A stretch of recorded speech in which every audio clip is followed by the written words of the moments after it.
Now that we've covered ways that you can get onto an Ivy League roster, either by having a recruiting slot or not having a recruiting slot, it's going to be pretty important to dive full headlong into the academic index, which is something that I alluded to in the previous video.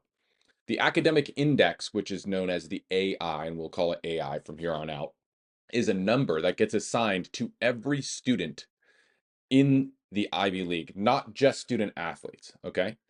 And it's composed of two different things. A numerical value that's assigned to your test score, so your ACT or your SAT, and a numerical value that is assigned to your GPA. Perfect AI would be 240. That would mean that the student has either a 36 ACT or a 1600 SAT and a 4.0 unweighted GPA. Of course, every high school does their GPA differently. Unlike a standardized test is standardized, high school GPA scales are not standardized, but a perfect GPA on your scale, whether that's a 100-point scale, so 100 would be perfect, or a 4.0 scale, so 4.0 would be perfect. They're typically looking at your unweighted GPA and seeing if you have the highest possible that's allowed on your scale. And so if you have the highest possible GPA and the highest possible test score, you have a 240 AI. A major thing to consider here, and something that really shook up the AI system, what looks like for good, was 2020. Because of COVID, the Ivy League went test optional, meaning that you can be admitted to Ivy League schools without ever having taken a standardized test, either the ACT or the SAT. And they did this because at times during the pandemic, it was unsafe for people to be sitting in a room. So they accepted a couple different classes during the pandemic without test scores. And it looks like that's going to continue here. Right now, it's going to continue for this upcoming recruiting year, and it may continue forever. But something important to note is that if you have a perfect GPA, but have never taken a test, the highest AI that you can have is a 221. So they essentially use a different scale for student athletes who have taken the test, and that caps out at 240 with a perfect SAT or ACT and a perfect GPA. And the other scale is for those who have not taken a standardized test, and that caps out at 221. And the difference between 221 and 240 is really dramatic. What the Ivy League is really trying to tell you by having two different scales and having the scale with the standardized test go to 240 and the scale without the standardized test go to 221 is that the standardized test is very important. And we don't know exactly what AI, the average AI of all the students at any given Ivy League school is, but I can tell you it's likely over 230 for an average. We all know that the SAT and ACT ranges for students who are being admitted to Ivy League schools without athletic support slots are extremely high. I mean, we're looking 1450 to 1550, in some cases 1500 to 1575. And when you pair that with the typical GPAs of those students who are being admitted on their own, you're looking at 3.9 or 4.0 GPAs, and that's going to equate to around 230 to 235 AI. So a 221, if that's the highest scale you can, highest number that you can be at if you haven't taken a standardized test, that means you're falling well below the average range of Ivy League student athletes if you're at 221. So the Ivy League is telling you that it's very important still to take the standardized test in order to have a high enough AI to be admitted to the school. So it might seem like you're giving up 19 points right off the bat if you don't take a standardized test. And while that's partly true, it's not entirely true, because if you've taken a standardized test and you have your GPA and your AI, a numerical value, AI based on those two things, is below a 221, you might actually be better off living your life on the scale without the test score. And the way that could work is if you have, let's say, a 1200 SAT, but you have a perfect GPA of 4.0, that 1200 is really going to drag you down in terms of your AI. So if you were to decide, let's say, I'm going to take a guess and say 1200 SAT and a perfect 4.0 GPA is going to be around a 200 AI. So that's going to drag you down quite a bit. So you're actually going to be better off on the AI scale that doesn't include your test score, because with a 4.0 perfect GPA, you're going to be a 221. So you might be dramatically higher on the scale that does not include the test score. So you're not automatically giving up 19 points. And this brings us to a strategy pro tip. If there are two different scales that you can live on, then make sure that you're living on the scale that gives you the highest AI.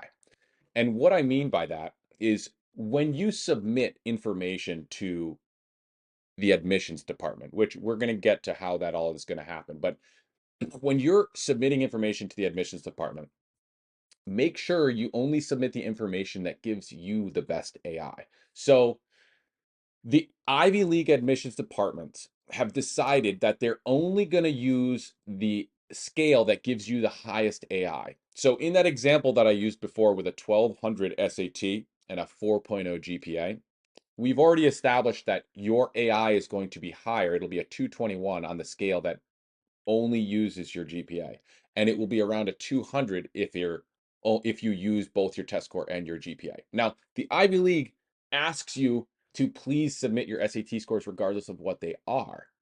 And they say they'll use the scale that gives you the highest AI.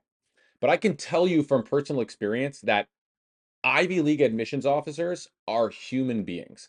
And when they see that your test score is 1200 and that gives you a 200 AI, and they see that your AI on the scale without your test score is a 221, trust me, they cannot unsee your 200 AI and your 1200 SAT.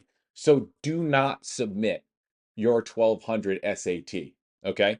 And we're going to go a little deeper into depth on what our recommendations are, whether you should submit your test scores to admissions or not. But typically, if your test score AI is lower than your AI without a test score, just don't submit your test scores at all. Don't give them the opportunity to see that as an extra piece of evidence. Because as a coach, I was able to see some notes on the back end from some of the admissions officers within the portal that the coaches and admissions officers share things.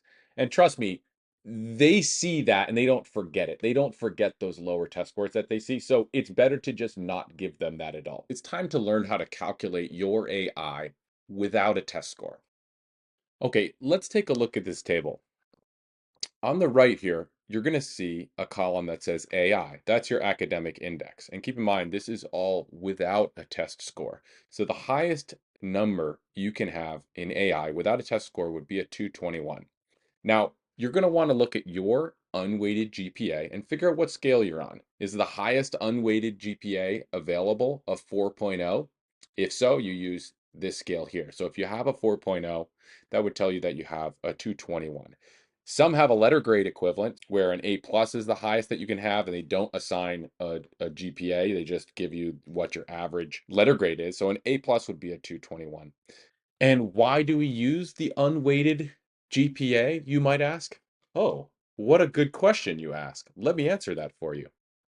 The Ivy League is going to use your unweighted GPA because there can be a pretty dramatic variance or variation between the ways that high schools calculate and weigh their classes. And when I say weigh, I mean that extra boost that high schools assign to a GPA based on whether your class was honors or AP or IB or dual enrollment or a host of other things that different high schools will have. So rather than adding that complexity to AI, they say let's use everybody's unweighted GPA. And admissions offices are going to take into account course rigor in other places in your application. They're going to do their best to factor all of that in, but they're not going to worry about that for the sake of the AI. And this is a weighted scale, just in case you can't use your unweighted GPA. Some schools don't give you an unweighted GPA, but the Ivy League is asking you to use a unweighted GPA to calculate the AI, unless it's not available, in which case you'll use your weighted GPA. And likewise, here's your percentage. So a 98 and above, if your scale is on a 100 scale, an unweighted 98 or above would also correspond to a 221. And as you can imagine, people with a 168, that 2.7 GPA, we're not getting into the Ivy League with those kind of numbers. The lowest that you're really looking at that could be accepted is probably around a 185. But that would typically, the only way you're getting in with a 185 is if you're an exceptionally good athlete in a sport that the school really values. So the footballs, the basketballs of the world, and then every university is going to have a couple different teams that they really focus on, that they're really trying to win at. And those are the teams that are going to be able to get in a little bit lower AI student athletes. Okay, so now that we've established what our AI is without the test score, let's go ahead and look at how to calculate the AI with a test score.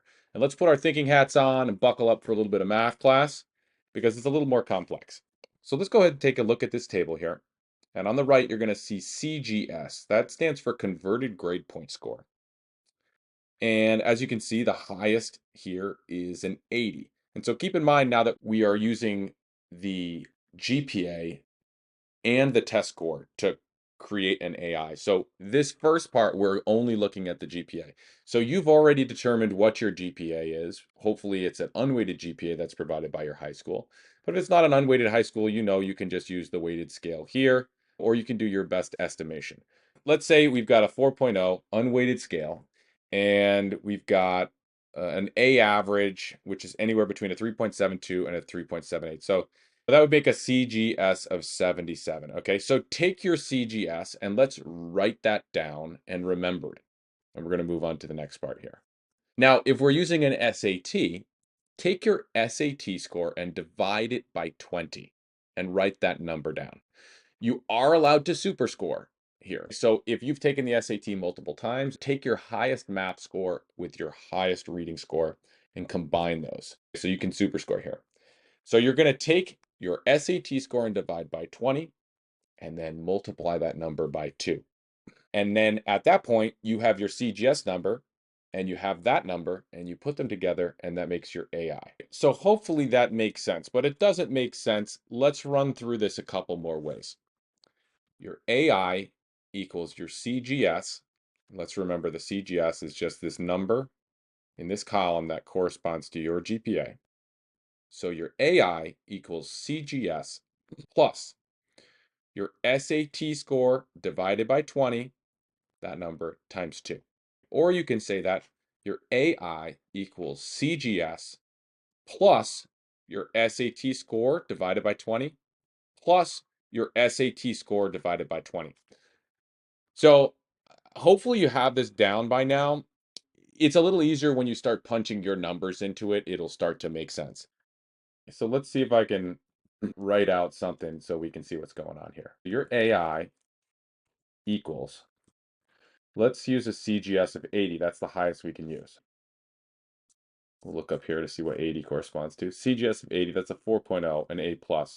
That's a perfect GPA. We're going to say CGS of 80 plus SAT score. What are we going to use for an SAT score? Let's use 1600 for perfect. 1600 divided by 20. So what's that? That's 80. Okay. Plus SAT score, that's 1600 divided by 20. Okay. So now let's break that down. AI equals 80 plus 1600 divided by 20. What's 1600 divided by 20? 80. What's 1600 plus 1600 divided by 20? That's 80. 80 plus 80, 160 plus 80 is 240. So AI equals 240. Let's try another one. AI equals. Let's use the CGS, maybe more realistic for some of you out there. Let's use my CGS. My CGS was a 3.6. So let's use a 73. CGS 73 plus, I'm not going to disclose my SAT score. So I'm just going to make something up here. Let's say 1400 divided by 20 plus 1400 divided by 20. What's 1400 divided by 20? Let's see, AI, now to break this down, AI equals 73, that's the CGS, plus 1400 divided by 20, that's 70, plus 1400 divided by 20, that's 70. So now we're looking at AI equals 70 plus 70, that's 140, plus 73, and we're looking at 213. So that's a 213 AI. hopefully you understand how to do this. It's pretty simple once you figure it out. Okay, and if you're wondering, well, how do I find out what my AI is if I only took the ACT? It's a great question, and we're going to jump into it. One thing to keep in mind is with the ACT, we don't super score. The Ivy League does not allow you to super score the ACT. So you have to take your best ACT score from one sitting. So you can't take little chunks from multiple tests that you've taken. Okay, so let's take a look at this ACT conversion chart, and there's a numerical value that's going to correspond to your ACT. So, which is no surprise if you were to look back at the other one, the highest numerical value that you could have for your 1600 was going to be 80. Okay, and so in this case, if you have a 36 ACT, you get a numerical score of 80. To calculate the AI, you're going to take your AI conversion and multiply it by 2. That's this. 80 times 2, that's 160. And you're going to add it to your CGS, which is 80 if you have a perfect GPA. So that comes out to 240. In other words, your AI equals your CGS, that's the number that corresponds to your grade point average, plus your AI ACT conversion times 2. Now, your AI ACT conversion is over here. Or you can say your AI is equal to your CGS plus your AI ACT conversion plus your AI ACT conversion. So to write that out, AI equals your CGS, let's use 80 as a perfect, 80 plus, if you have a 36 ACT, that corresponds to 80 on your ACT conversion. So that's plus 80 plus 80. That means AI equals 240. In that other example that we used AI equals the CGS. We used 73, which corresponded to a 3.6 GPA, plus, oh, let's use, what's the equivalent of a 1400? I suppose the equivalent of a 1400 is about a 31, because we're seeing a 70 over here. So I'm going to use a 31, which is 70.5 plus 70.5, and that means the AI equals 214. That's how you do it.